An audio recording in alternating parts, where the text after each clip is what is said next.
Welcome to all in this class. Today I will teach you about mitochondria. First of all, we know nature and occurrence. Mitochondria are teeny bodies of various shapes and size distributed in the cytoplasm.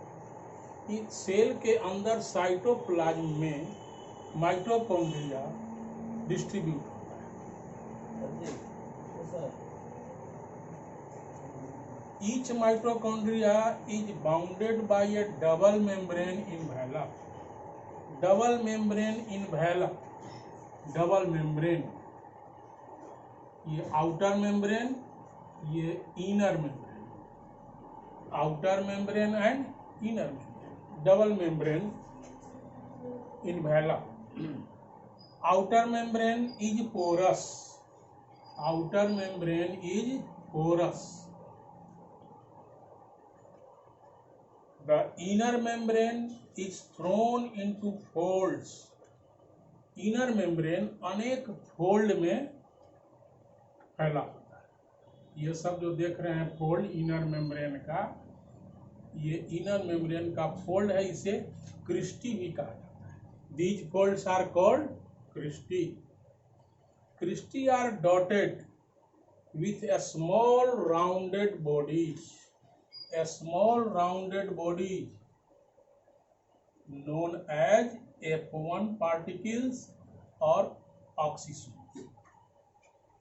A small, ये देख रहे हैं small particles, a small rounded bodies known as F1 particles, oxysomes. The inner cavity of the mitochondria, inner cavity of mitochondria is filled with proteinaceous matrix, proteinaceous matrix which contains a circular DNA. ये circular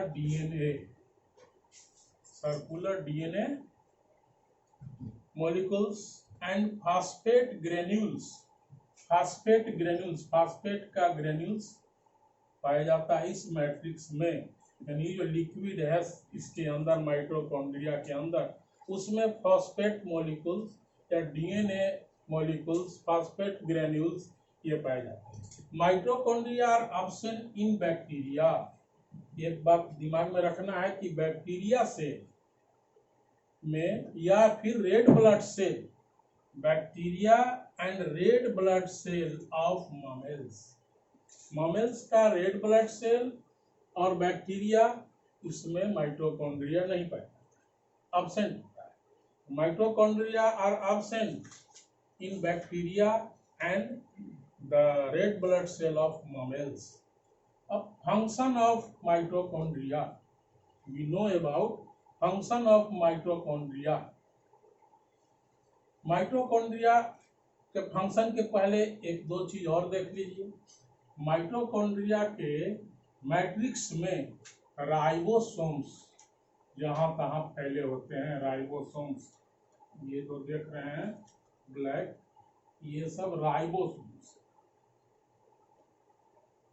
और ये तो cristae fold, inner fold को cristae कहा जाता है. अब आइए function of mitochondria. Mitochondria are site of cellular respiration. ये माइटोकॉन्ड्रिया सेलुलर रेस्पिरेशन का साइट है. यानी सेलुलर रेस्पिरेशन जो होता है वो माइटोकॉन्ड्रिया में ही होता है. Mitochondria synthesise energy rich compound ATP.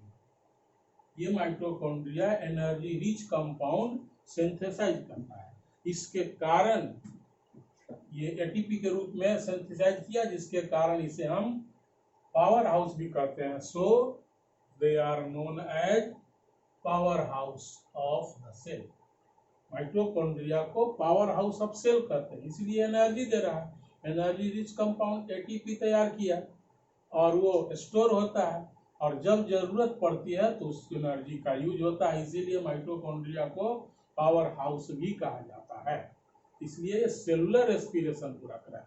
हर सेल के अंदर अनेकों माइटोकॉन्ड्रिया है और सब माइटोकॉन्ड्रिया सेलुलर रेस्पिरेशन करता है। उस सेलुलर रेस्पिरेशन में ऑक्सीजन की आवश्यकता होती है जो हम ब्रीदिंग के द्वारा लेते हैं। Last function, mitochondria mitochondria make some of their own proteins. माइटोकॉन्ड्रिया अपना प्रोटीन, अपने लिए भी प्रोटीन बनाता है। So they are regarded as semi autonomous organelles. इसलिए इसे सेमी ऑटोनोमस ऑर्गेनल्स भी कहा जाता है, क्योंकि ये अपना प्रोटीन अपने बनाता है जो जिसकी जरूरत होती है सेलुलर रेस्पिरेशन में, तो इसलिए अपनी पूर्ति करता है। इस तरह हम देखते हैं कि ये mitochondria power house of cell है। कहाँ पाया जाता है? तो साइटोप्लाज्म। याद रखना है कि mitochondria distributed in the cytoplasm of cell. Each mitochondria bounded by double membrane, outer membrane and inner membrane. Inner membrane में fold होता है। Inner membrane is thrown into folds. ये fold, इस fold को क्रिस्टी कहते हैं। Christie are dotted. क्रिस्टी ये सब डॉटेड होता है, आप देख रहे हैं dotted, with a small round body known as F1 particles, means oxysomes. The inner cavity, जो अंदर का कैविटी है of the mitochondria is filled with proteinaceous matrix, proteinaceous liquid which contain a circular DNA molecules and phosphate granules. Mitochondria are absent in bacteria and red blood cells. तो इस तरह से आपका ये माइटोकॉन्ड्रिया जो टॉपिक है ये कंप्लीट हुआ। Next day next topic. Thanks.